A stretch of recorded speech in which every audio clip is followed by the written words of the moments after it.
I currently live in the middle of nowhere, Japan. I am profoundly isolated.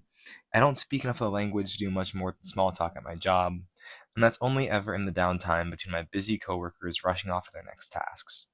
It's been difficult, to say the least. I came here for some sort of nebulous experience that I couldn't quite define, but I knew at the time that it had something to do with writing, and then disconnecting and going somewhere wholly new alone, I might find something to write about, some experience to chew on, some wisdom. Another expat and I were talking about games at one of our kind of desperate weekend social gatherings where we hang out a little too long because we're all so starved for English conversation. I'm trying to figure out my next step, and I joke that me and a friend from college, him being inspired by this game, used to wax about becoming Firewatches. Have you played the game? The other guy asked. I hadn't, but I downloaded it the next day, hoping maybe find some answers on how to handle this isolation I've been grappling. In my head, Firewatch is going to be a transcendentalist piece about disconnecting, journeying into the wild, and finding oneself and wisdom among Yosemite's sequoia trees. What I found was that the game wasn't really about isolation at all. It was about the opposite. Firewatch is a game about how trying to disconnect is stupid, and I love it. I played it 8 years too late, but I want to talk about it anyway. I knew almost nothing about the game going in. The game's announcement trailer was buried somewhere deep in my memory, so I knew you'd talk to a lady over a radio, and that the game might eventually get kinda spooky. I thought the game would open with the sun rising over some mountains and me waking up in my watchtower, or something like that. Instead, you see Julia.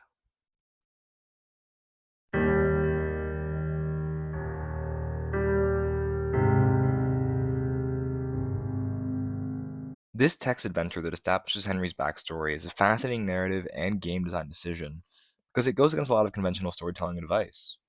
It's an exposition dump dressed up as gameplay. We are injected with background for a character in a sequence that doesn't play at all like the rest of the game. If you think about it, a text adventure is about as close as you get in video games to telling and not showing. I think it's a brilliant decision. While it doesn't establish any gameplay rhythms, it does a wonderful job of establishing Firewatch's narrative rules. The first, and most interesting of which, is that the protagonist isn't a player insert, but a person. You see Julia. She's about your age, late 20s, laughing with well-dressed professors and grad students from nearby CU Boulder. You, Henry, are out drinking with your pals.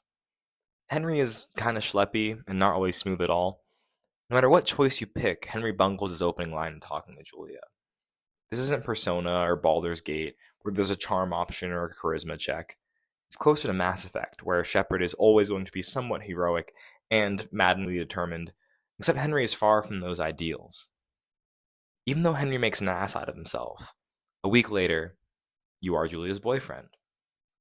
The comparison to Mass Effect might ruffle some of Firewatch's critics' feathers, because they argue that choices in Mass Effect matter, whereas in Firewatch they don't. No matter what choices you make, Firewatch's story ends up taking largely the same shape. I disagree that this is a valid criticism or an issue, though, and I'll get into why soon. But I can't help but play this opening and think that the game tells you from this very moment that your choices won't matter in the way that these players want them to. For example, the section constantly presents you with non-choices or mutually awful choices on the button to advance to the next stage of the text adventure. There's a festival in town. It brings in folks from faraway places. One of them tries to mug you with a knife. When I first played, I lingered on this screen, not wanting the mugging to come to pass, but there is no choice. No matter what you do in this opening, Julia gets early onset dementia, and Henry ends up separated from her. The texture of how this happens can be slightly different. In my first playthrough, I chose to take care of Julia as her condition deteriorated. Henry then decides to go out drinking, and I'm stuck with the horrifying decision of either trusting that Julia won't wake up scared in the middle of the night, or barricading her in the bedroom so she can't hurt herself. In my second playthrough, I put her in a home, but Henry slowly stops seeing her, and his own friends, who he thinks judge him for letting Julia down. Henry makes a series of bad decisions in the opening that you have no control over. This pretty firmly tells the player they'll be on a relatively set narrative path, and they are playing a distinctly imperfect human being. This principle is even reflected in how the text adventure is written. The second person, writing in you statements, is a distinctly weird, distinctly uncomfortable kind of prose to engage with as a reader. Let me give you an example. Let's say you open up a book and the first words are, "You try and get out of bed, but you can't. Some voice in your head is whining about going to work, but it's hard to hear over the low-level fuzz that's lived in your head lately." You pick up your phone. A text from your boss covers Julia's face. You aren't sure if it's better that way or not. You roll over and go back to sleep. I don't know about you, but my first reaction to prose like this is often, "Hey, asshole with a pen, you don't know me." Maybe I'm just really poorly adjusted. Or maybe I'm the most put yourself up by the bootstraps employee at the pencil factory, and I've never missed a day of work despite all the shit that I got going on, and Mr. Highfalutin writer man telling me that I can't get out of bed is an attack on my character. This is an extreme example. What I'm trying to say is that on its face, second person is a narrative tool meant to closely overlap the character and reader's experiences, but it oftentimes backfires and creates more psychic distance between the reader and the character when the character acts in ways the reader disagrees with or doesn't understand. In video games, second person actually has a long history of use in things like visual novels and choose your own adventure games, but in my experience, those games care a lot more about the player and a lot less about the character being played. Firewatch rides an interesting line, embracing the disconnect between Henry and the player, while still giving you some influence over who he is. Do you beat up the mugger, or scare him away? Do you get worn down by taking care of Julia, or avoid taking care of her entirely and put her in a home? While these choices didn't affect anything in the plot of the game, they absolutely impacted my run. How responsible was my Henry? How violent? In about 30 minutes, I get the opportunity to tell my supervisor in the parks, Delilah, about what happened with Julia. In my first playthrough, where I chose to take care of Julia, I spilled my guts to her about it. It felt like what my Henry, who I forced to try and make things work as long as possible, would do. This sort of narrative consistency is entirely player driven. It felt intuitive once I was in Henry's shoes to try and play him a certain way, and the game allowed me to do so, pretty consistently giving me the option to echo or counter the choices that I made in the opening. The Henry that beats up the dudes in the opening is more likely later to throw some littering teen's jukebox in a lake and steal their whiskey. That is the main way Firewatch's narrative choices end up mattering. The benefit of front-loading who this Henry player hybrid is into this text adventure is that it lets you make an informed choice on if your Henry would tell Delilah about Julia. Almost every time you speak to Delilah in the game, it is the result of you pressing a button and choosing the dialogue. Henry never has to exposit about Julia to Delilah, so the player knows who she is. He seldom reaches out to or replies to her without you explicitly telling him to. You never feel pressured to choose a dialogue option that might give you more insight into who you were playing because you know. You had a hand in shaping who Henry is. One plus of playing this game late is that shortly after release, the developers added a behind-the-scenes commentary track to the game. They say about the opening, "We wanted to get into everyone's head they're playing a specific guy," and they describe the text adventure as the quickest way and better than giving the player info about Henry through character profiles or dialogue. If you couldn't tell, I agree. This doesn't mean that every single dialogue choice-based game should start with a similar sequence. I think that Mass Effect would gain very little from it, for example. That game is very interested in you crafting your Shepard throughout the trilogy.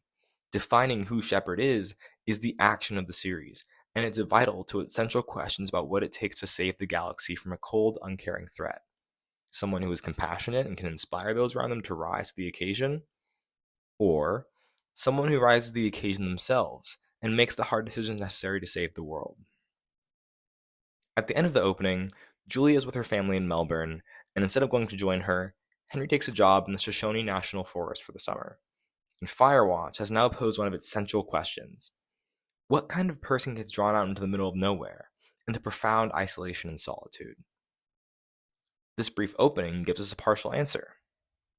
You, Henry, a kind of schleppy, vaguely irresponsible guy who's been beaten down by life and just wants to disconnect and spend some time alone so he can figure out what the hell he's going to do.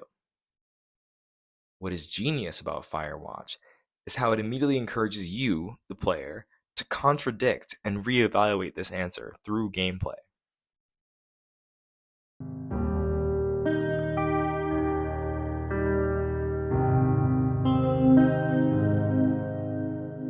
You get to your tower late at night and are immediately called over the radio by your supervisor, Delilah.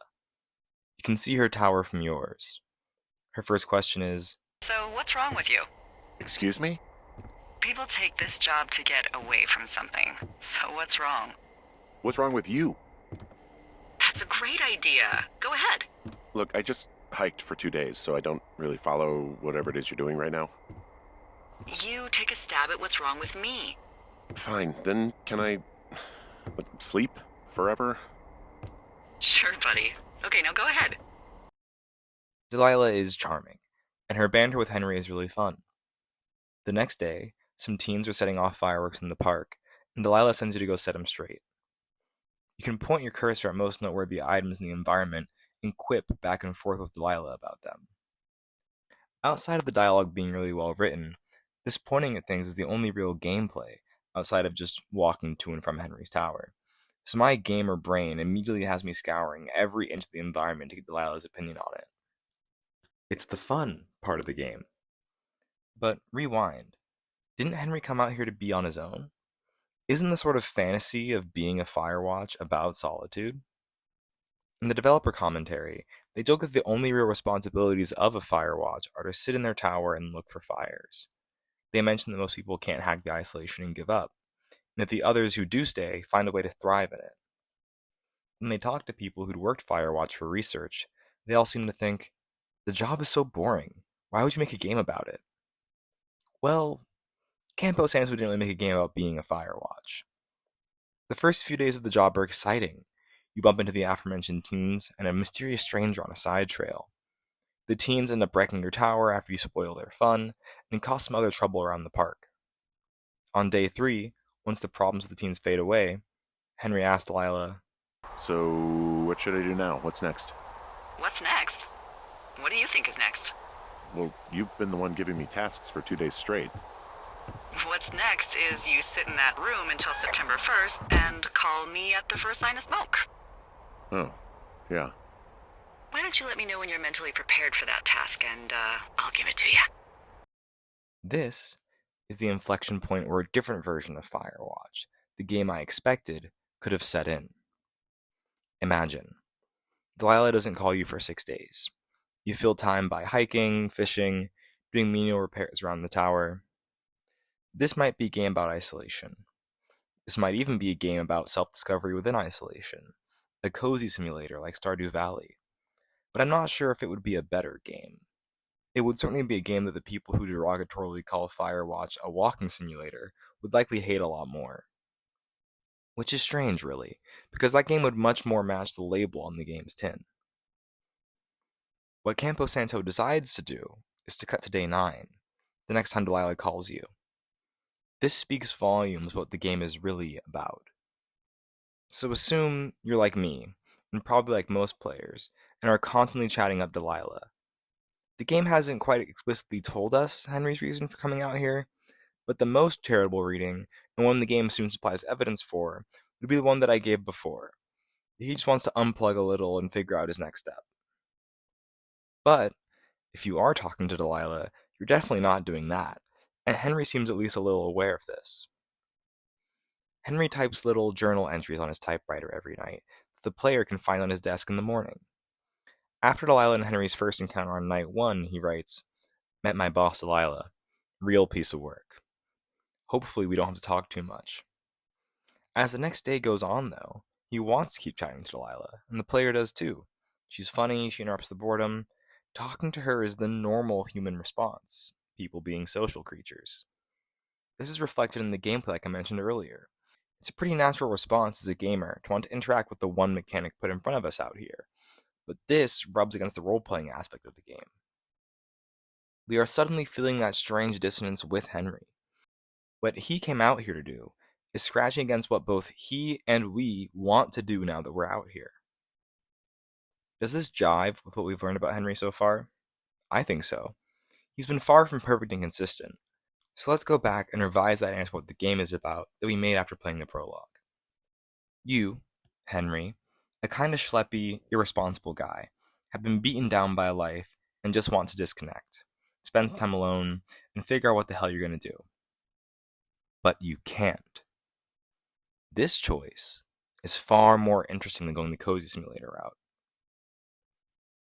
His inconsistency forces us to constantly reevaluate Henry, especially as Delilah and his relationship grows. Pretty quickly, the game starts to pick apart that charitable reading that we made earlier. Henry doesn't just want to disconnect in the vague sense, he explicitly wants to disconnect from Julia. On day 2, Henry's journal reads, I was 100% sure I wouldn't have any Jules dreams out here, since I was sleeping in a new place and all, but sure enough, during the 30 minutes I fell asleep around 5 a.m., there we were, back on the beach in Melbourne. I had my fingers crossed that I would just be dreaming about squirrels and mountains and trees and shit, but what are you gonna do? The player can actually avoid mentioning Julia to Delilah at all for a while, and in this case, this note helps the player see how deeply Henry is haunted by her. If you don't read this letter, though, the game soon throws you a reminder that you can't ignore. Henry wakes up in the middle of the night to Delilah calling him on the radio. Except, when you pick up the phone, it's not Delilah's voice. When I first played the game, I didn't have subtitles on, and so I just thought she was doing a funny voice. I chose the babe, it's late option as a joke, only for Henry to say it seriously and address her as Jules. I realized that the accent coming through the radio was Australian, and I got genuinely scared. Because the journal entries are largely missable, this moment on the phone is one of the few moments in the game where Henry's guilt about Julia is forced into the story.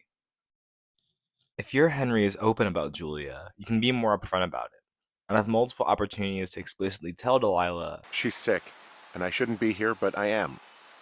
I shouldn't be out here. Yes, you should. No, I just ran away from my problems. the fact that Julia's place in the story is largely buried in missable details in one brief scene is a really powerful choice. It allows for two equally valid, equally interesting readings of Henry, depending on how much attention you're paying. One of them is just that Henry's gotten really distracted. Henry himself addresses this in one of his more self-aware journal entries on day 33. I realized I hadn't thought about Jules much this week. I went back and looked through my pages and she's not in there. Just the job and talking to Delilah. No thinking about what I'm going to do this fall. Jack shit. I think I got a little upset thinking about maybe there was a moment where she was thinking about me while I wasn't thinking about her. And then I started thinking about why the hell am I out here and why I'm not just with her, taking care of her, seeing how she's doing. What if she's doing better and I don't even know? I don't think Mick and Madeline would even know how to get a hold of me. If they did, I don't even know if they would. If they did, what I would do. I have a couple good weeks and then all of a sudden, I can't stop thinking, why the fuck am I out here? If you, as the player, don't read this, then you're pretty explicitly aligned with Henry as he described himself in the first few lines, absorbed in the relationship between him and Delilah, and the tension of the plot as the job sets in and the teen girls who were causing trouble in the park are reported missing. This Henry is irresponsible in an uncaring, distracted way. Delilah in the park draw his attention away from what really matters, maybe in part because he wants it to. If you read the letters on Henry's desk, if you notice that he's taken off his wedding ring and will keep taking it off each day, even if you make him put it on, if you restand the picture of Julia that he keeps putting face down, then Henry comes off as much more directly evading responsibility and deeply conflicted, almost like there are two people at the wheel. This is the magic of the choices in Firewatch for me. How you interact with the text adventure, with Delilah, and with the world all change the nuances of how the player understands Henry, and pretty much all paths, except being a weird loner, are really satisfying and thematically fulfilling. This, alongside its very stripped-back gameplay and naturalistic storytelling, make it a uniquely engaging story that couldn't really be told in any other medium. On day 64, Henry and Delilah's relationship can become explicitly romantic, and by the next journal entry, he isn't even talking about Julia, really. He talks about all the time he's spending with Delilah, and how he wants to work at Two Forks again next summer. Ultimately, Henry failed to disconnect like he planned to, and is no closer to understanding the problem that he came out here to solve. How explicitly Henry is avoiding his responsibility to his wife varies depending on how you play him, but it always feels out of you and Henry's control. What were we going to do? not interact with the one person, or as a player, the one mechanic out here. You are still playing a character, though. And even if you try to ice out Delilah as much as possible, Henry will still grow close to her. The game will just adjust some of the dialogue to make Henry seem quieter, and only ever, at the most, playfully annoyed with Delilah. Since this piece, this inability to disconnect, won't budge, and is reinforced by the gameplay, I think the game is trying to say something about the human experience in general, and I want to expand our theme statement from earlier. You, Henry, have been beaten down by life and just want to disconnect and figure out what the hell you're going to do next. But you can't, because that's not how people work. To build this up a little more, and to maybe look a little deeper at what this reading can give us, I think we should look at some characters other than Henry, which means our focus on Firewatch's gameplay probably ends here. This also means I'm going to be getting into some bigger spoilers for the back half of Firewatch's story. I've tried to be sparing with details and direct quotes from the dialogue so far so you can enjoy it yourself if you haven't played it yet. And if you haven't, I really recommend playing it and coming back to this video after. It'll only take you 2 to 3 hours to finish, and you can usually snag it for pretty cheap on sale. So, what do we see when we look at our other characters? Well, I think you realize pretty quickly that this national park is portrayed as surprisingly lively. Even just on day 1, we meet the teens, the stranger with the flashlight, and Delilah. All of this, despite the fact that all of these people came to the park to get away from others. So let's start with Delilah.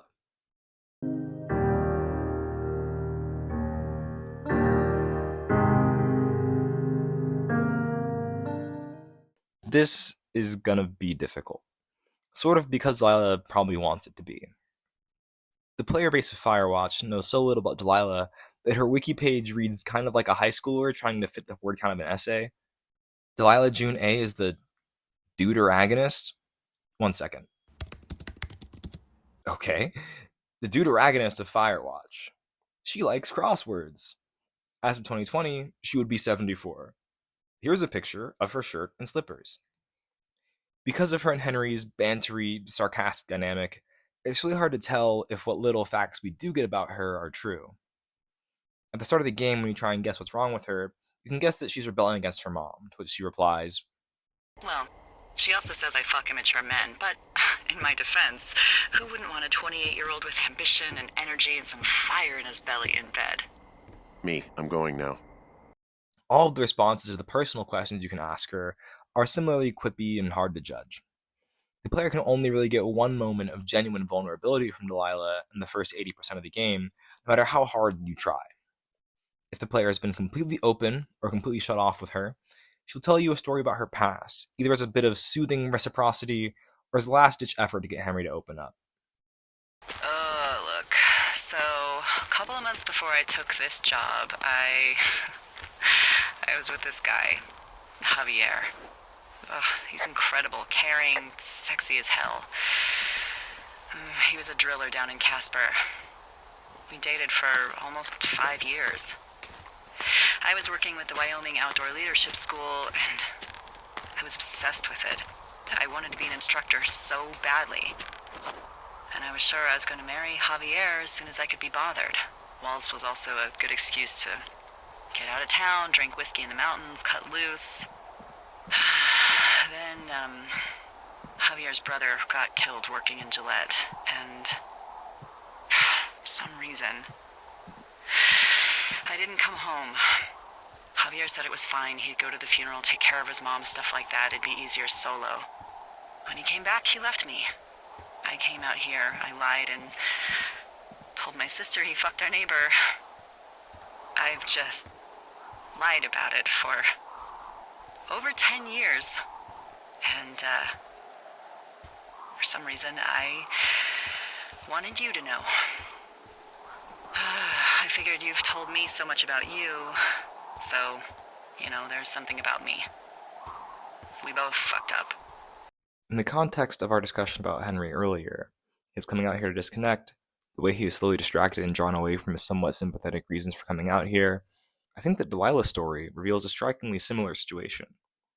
She sinks away from the challenge of helping a loved one through a difficult time and runs to the woods, where, instead of reflecting, she meets someone who can distract her from her failure and guilt. There are two important differences, though, that make this moment kind of hard to read.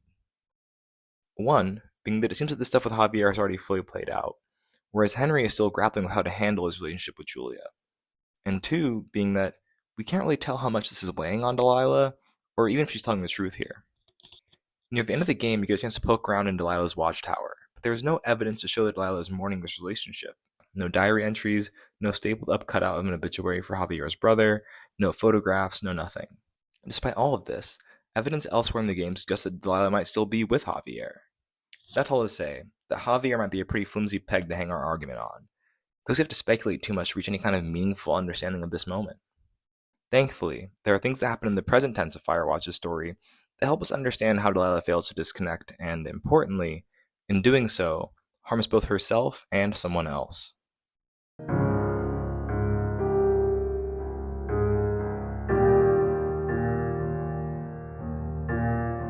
Early in the game, Delilah mentions the last guy who used your lookout, Ned Goodwin, a veteran who Delilah never really got on with. Ned also brought his son, Brian, out to the Shoshone with him. It was against the rules, but Delilah didn't really feel like pushing it.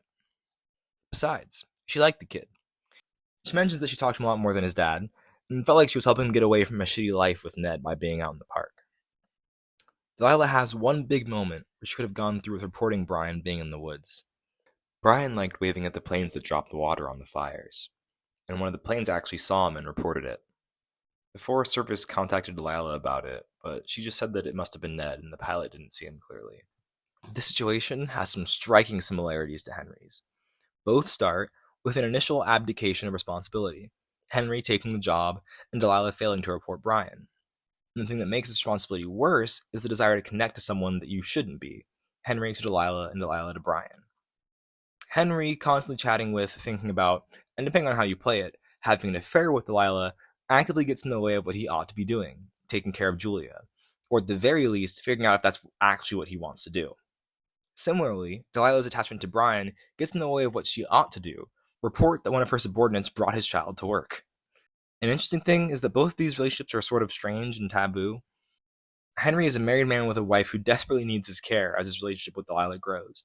And while Delilah and Brian's relationship isn't romantic, it's still socially strange and pretty unacceptable for a 40-year-old to be friends with a 12-year-old. The parallels between these two dynamics doesn't really mean much in a vacuum, though, so let's look a bit closer at the consequences for Delilah's actions. In one of the most shocking moments I've ever experienced in a game, Henry finds Brian Goodwin's body at the bottom of a cave beneath his lookout. It seems like it might have been a climbing accident that caused his death. When you leave the cave, you let Delilah know. For the first time in the whole game, she doesn't have a witty comeback. Hey, Dee. There you are. I've been worrying my ass off. You need to call search and rescue. What? There's a body in the cave. It's Brian Goodwin. Gotta be fucking kidding me. How does that... What? I don't... How? If you blame her, she gets aggressive. Delilah, you should have told someone he was out here. Just stop. Okay, I know. Maybe he would have... Henry, you insensitive shit. You don't think I know he'd be alive if it weren't for me? And I fucking know it's my fault. I'll never forget that it's on me. One common characteristic of tragedy in media is that it is often preventable. A classically constructed tragedy, like one from Shakespeare or ancient Greece, follows a structure by which a key flaw in the tragic character brings about their downfall, and where at multiple decision points that flaw rears its head and screws over said character. It is also very common in really good tragedies that the character's flaw isn't something inherently bad, such as ambition, caution, or passion. When the guy who's been beaten down by the corporate ladder ends up hurting someone he cares about on his way to the top, it's easy to say you shouldn't have been so ambitious, but nearly impossible to say that you shouldn't have been ambitious at all. When Romeo is so heartbroken over finding Juliet's body that he stabs himself, the audience is shouting, "Whoa, bro, chill. You only met last week. You shouldn't be that in love with her." Not, "You shouldn't love her at all." Otherwise, they wouldn't be watching. So, if we were going to try and pick a flaw for Delilah to describe the tragedy of Brian's death, it doesn't feel too out of left field to say that it could be something like the human social drive.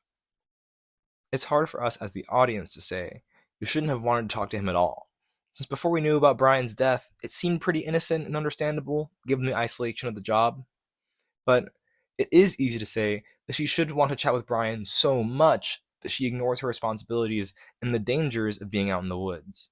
If she didn't, he wouldn't be dead. In the same way that Henry's human social drive leads him down a path of moral downfall, so does Delilah's. What makes this angle so fascinating is that human social needs are pretty universally respected. They're the bedrock of our society, the power of friendship is one of our most popular narrative tropes, and science pretty unilaterally agrees that people are social animals.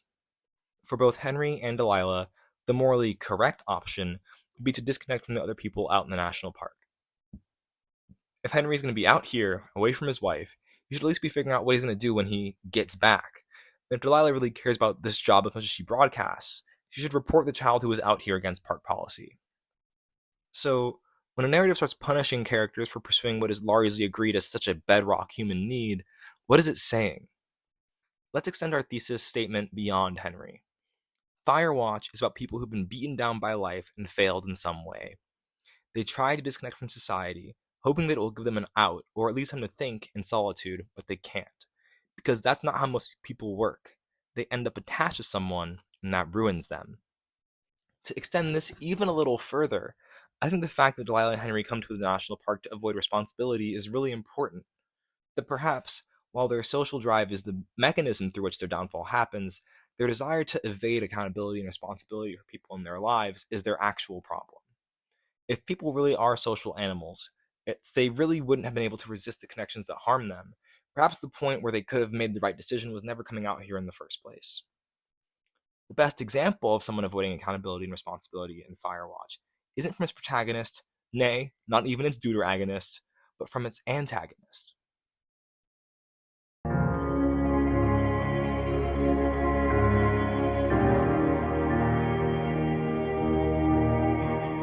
One day, while Henry is fishing and chatting with Delilah, he stumbles on a clipboard on a tree stump by the lake.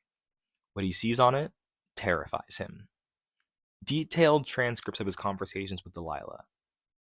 The conversation on the page he sees is from day 64, the day where he and Delilah talk about how much they care about each other, and the day where the relationship potentially becomes romantic.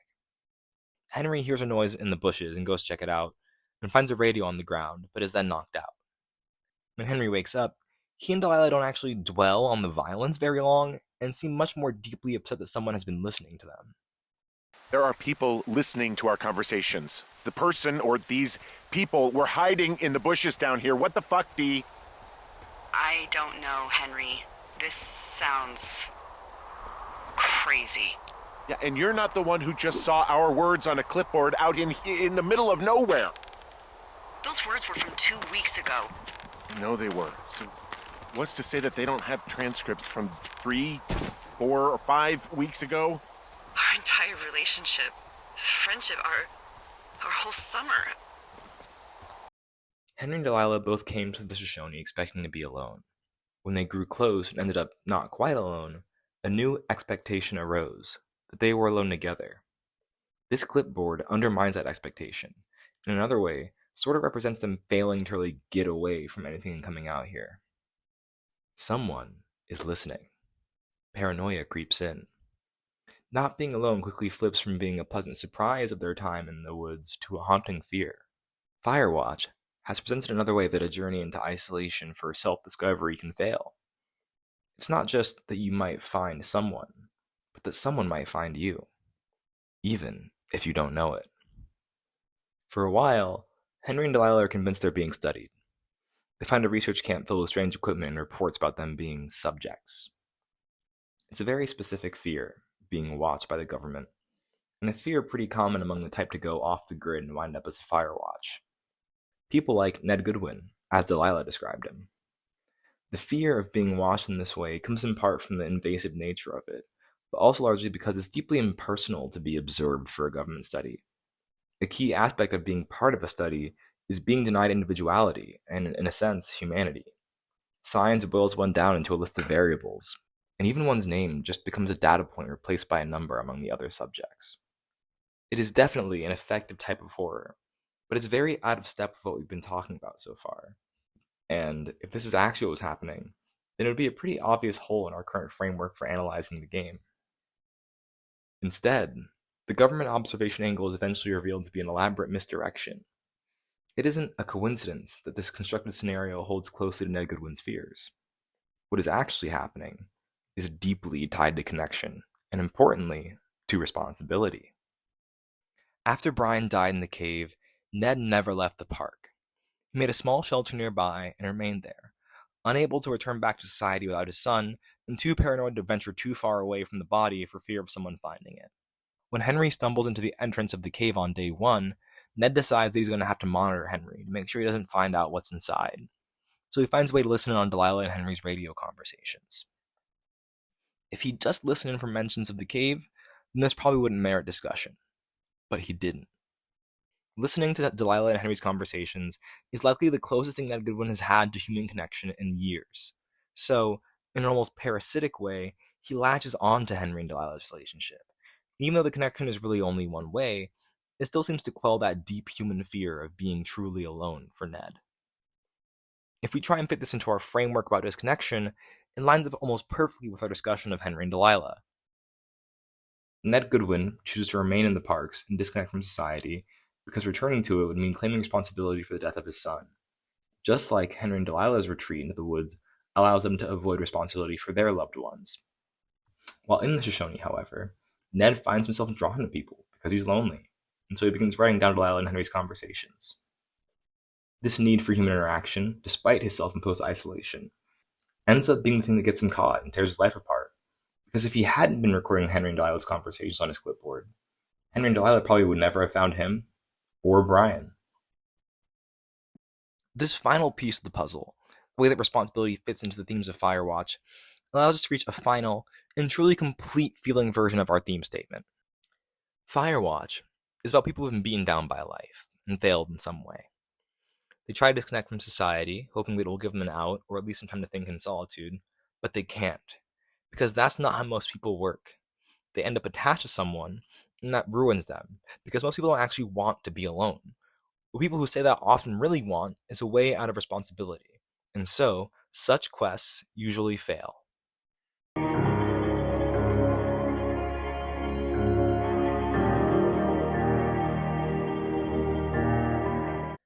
It's not a universal thesis. True transcendentalists do exist. Meditation and quiet are genuinely fruitful ways for people like monks to achieve wisdom. Many people who survive periods of solitude change afterward. I don't think I would have been able to write this essay without having come to Japan, for example. However, at the end of Firewatch, Henry is nowhere closer to figuring out what he needs to do about Julia. Delilah has no clue where to even go after leaving the park. Ned Goodwin retreats further into the woods, trapped there by his failures as a father. I'm returning home from Japan in 2 months, and I don't feel much wiser. At least, not in the way that I might have expected from how people talk about being abroad, and my own romantic ideas about solitude and introspection. While I've written a lot of random things, I'm no closer to being a writer, to being published, to finishing things that feel worthy of sharing. In many ways, I came out to Japan to think. Thinking time is 90% of what writing is, really. However, at many points in my time here, I found myself pointedly avoiding thinking. While my journey into a new, lonelier place isn't nearly as dramatic as Henry's, I'm not grappling with any guilt about abandoning my ailing wife, and I'm not as meaningfully alone thanks to modern technology. I can't help but relate a little to that dread that eats at him as the summer builds, and he repeatedly fails himself and the person he cares about. I also think that my experience is different because Henry ventured out to Wyoming in 1989, and a lot has changed since then. It's 2024. We have new kinds of connections, new ways to tune out from ourselves that don't require building actual human connections. I can stop myself from thinking by listening to music loud enough and half watching YouTube video essays, never fully engaging with topics but just letting discourse wash over me in a tidal wave. I can watch stream clips whenever I get bored instead of actually working on things that require me to turn inward or reflect on my current circumstances. Doom scrolling and parasocial relationships, like Ned's to Henry and Delilah, are the modern temptations that get in the way of actually learning from solitude, and they are tempting for precisely the same reasons. Being alone is incredibly difficult, and while it does grant ample opportunity for self reflection, when doing that reflection, you often end up staring the fact that you are alone in the face, and the despair that comes with that can be really overwhelming. In situations like this, people often look for any way to distract themselves from those feelings. For Henry, that means talking to Delilah, even though he initially seems annoyed by her. People will eat what they can get when they're starving. For me, and I think for a lot of people, it can often mean looking at a screen. Despite Henry failing to figure out a way forward from what happened to Julia, he did build something at least sort of real with Delilah, even if the ending suggests their relationship really only exists in Wyoming, and the two likely won't stay in touch after the summer. What does it mean to go through a similar experience in the internet age, when time meant for self inspection during lonely periods is instead spent bolstering algorithms meant to further hijack your attention instead of building meaningful relationships? What does it mean that many lonely people seeking connection find themselves in a sea of other voices in a stream chat, all vying for one person's attention? The attention of a person who is aware of their existence in only the most abstract and consequentially least meaningfully human sense.